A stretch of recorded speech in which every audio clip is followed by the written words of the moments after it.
In the heart of the American Midwest, where the industrial backbone of Milwaukee once thrived, a different kind of history was being forged. Amidst the factories and breweries, a new power was rising from the shadows of the city's working-class neighborhoods. It was the late 1970s and early 1980s, a time of social upheaval and economic decline. For many Latino youths, the American dream seemed increasingly out of reach. In these turbulent times, a sense of identity and belonging became more crucial than ever. From these fractured communities, the almighty Latin Kings nation emerged, not just as a gang, but as a brotherhood. They were a response to the times, a reaction to the struggles of poverty, discrimination, and the quest for respect.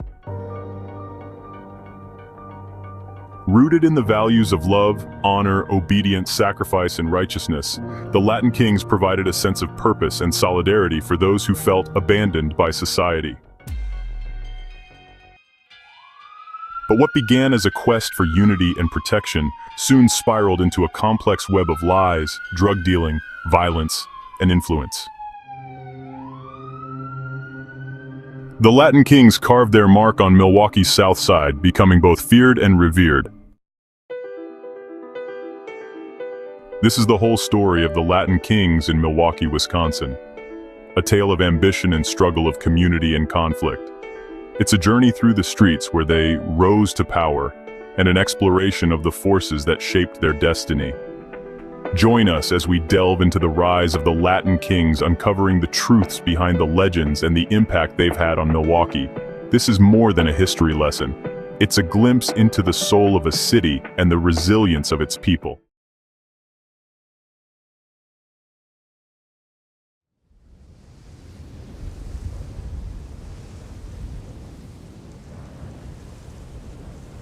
Long before the Latin Kings began establishing themselves in 1976, the most dominant and feared gang in Milwaukee were the Spanish Cobras. And although both gang movements were designed to uplift the Latinos, the motives of these organizations would shift quickly. Violence would ripple through the south side of the city, shattering families.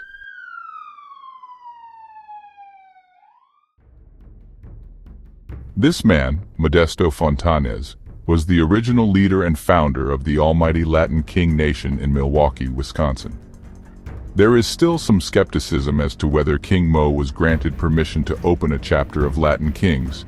However, with the violent nature that the gang possessed from its inception in Chicago, Illinois in the 1960s, it's likely that King Mo wouldn't have gambled with such a decision.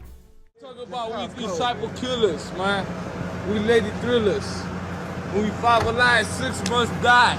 People pop me, folks are dropping. And you know it's like that. That's it. Okay, that's it. Try not to put too much on TV. King Mo didn't waste time when it came to recruiting new members. There were many oppressed Latinos looking for a purpose. The number of initial Latin Kings in that original chapter is still unknown, but some members can be traced back to those early days. A man named Oscar Cartagena, aka Big O, was one of the original members of the Latin Kings. Most would say that he had more influence on the Latin Kings nation than the actual founder King Mo had. It wasn't long before Big O was recognized as the leader of the Latin Kings.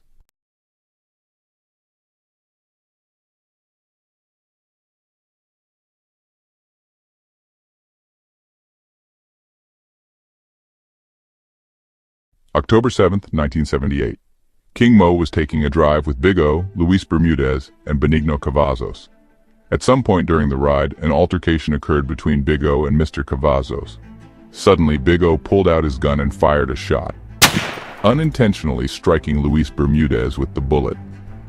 The obvious thought would be that King Mo would be an accomplice in this shooting because he and Big O were both members of the Latin Kings. However, according to court reports, Big O made sure to threaten the occupants of the car before going his own way.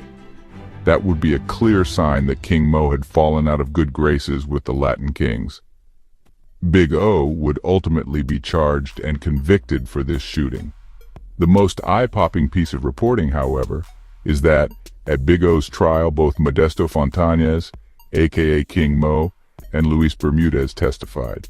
King Mo betrayed the very brotherhood that he created. He violated a constitutional rule of the almighty Latin Kings nation and cooperated with the government against a fellow member.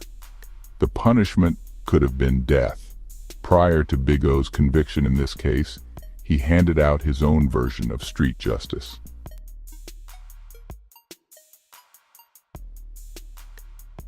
October 19, 1978.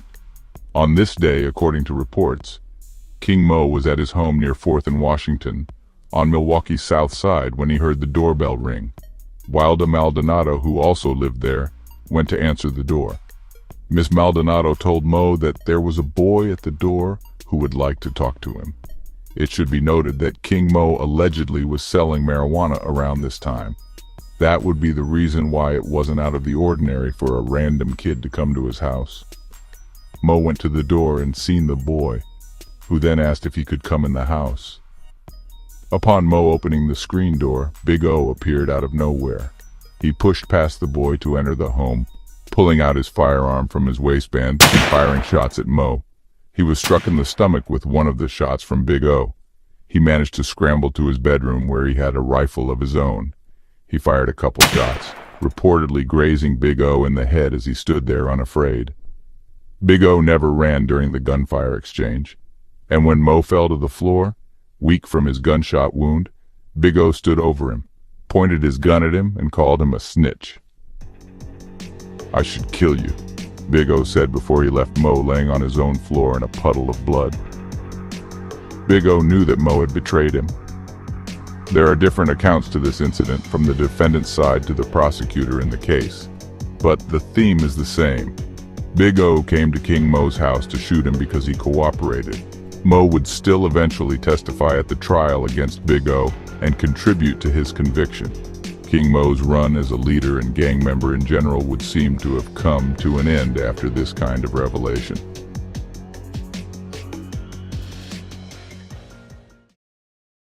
Six years later, May 25, 1984. King Mo recognizes someone he views as a rival, walking with a female on 21st and Greenfield Avenue. Mo didn't waste any time. He ran to the pair walking and attacked the man with a bottle that he had been carrying. When the woman tried to help her friend, he struck her with the bottle as well, leaving the couple bloody and beaten. Mo was still active, and his troubles had only just begun.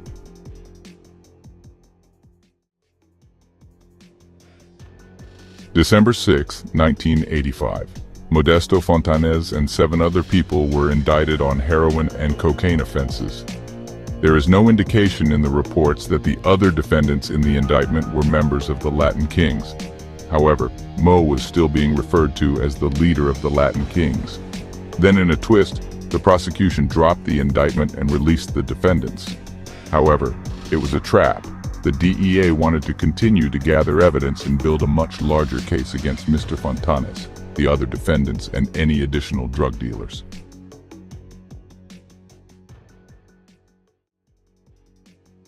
August 28, 1986. King Mo is indicted with 19 other defendants for conspiracy to distribute cocaine. The difference in this indictment is that it brought down an entire operation from Florida to Milwaukee. This conspiracy included $2.5 million of cocaine, which would equate to about $5.7 million in today's currency. This would be titled as the largest drug bust in the history of Wisconsin, and it would send shockwaves through both Wisconsin and Florida. The drug ring would become infamously named the Estevez family. King Mo would evade the law temporarily, but eventually would end up being apprehended in November of 1986. There was no mention that Mr. Fontanez had cooperated with law enforcement at all in this case, but he would ultimately take a plea agreement that included 1 count of conspiracy to possess cocaine with intent to distribute. That crime is a felony and carries a maximum of 20 years in prison.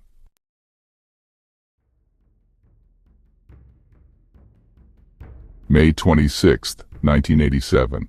Modesto King Mo Fontanez is sentenced to 16 years in federal prison. During this time, Modesto Fontanes was still being dubbed as the longtime Southside gang leader by all the media outlets reporting on the case. Fontanes seemed to have taken exception to the continued claim of him being in leadership of the Latin Kings, so much so that he decided to go under oath at his own sentencing to address it.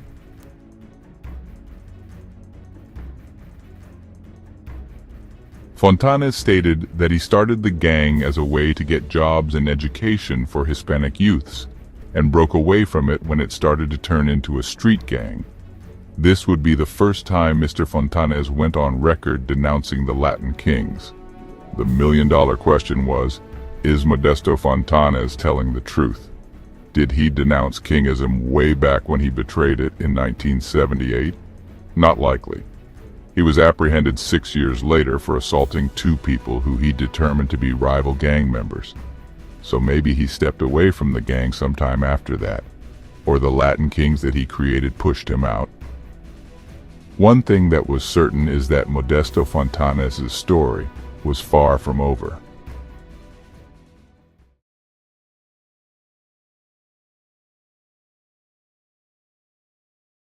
Join us next time as we continue to delve into the Latin Kings from Milwaukee, Wisconsin. Exploring the progression of the nation and its known members, we will be uncovering and discussing all the crimes committed, ranging from assault, burglary, robbery, strong-armed robbery, arson, attempted murder, and murder. These crimes date back to the 1980s. Please hit that like button, leave a comment, and of course subscribe to help the channel. Thank you for tuning in and stay notified so you do not miss the next episode when it drops.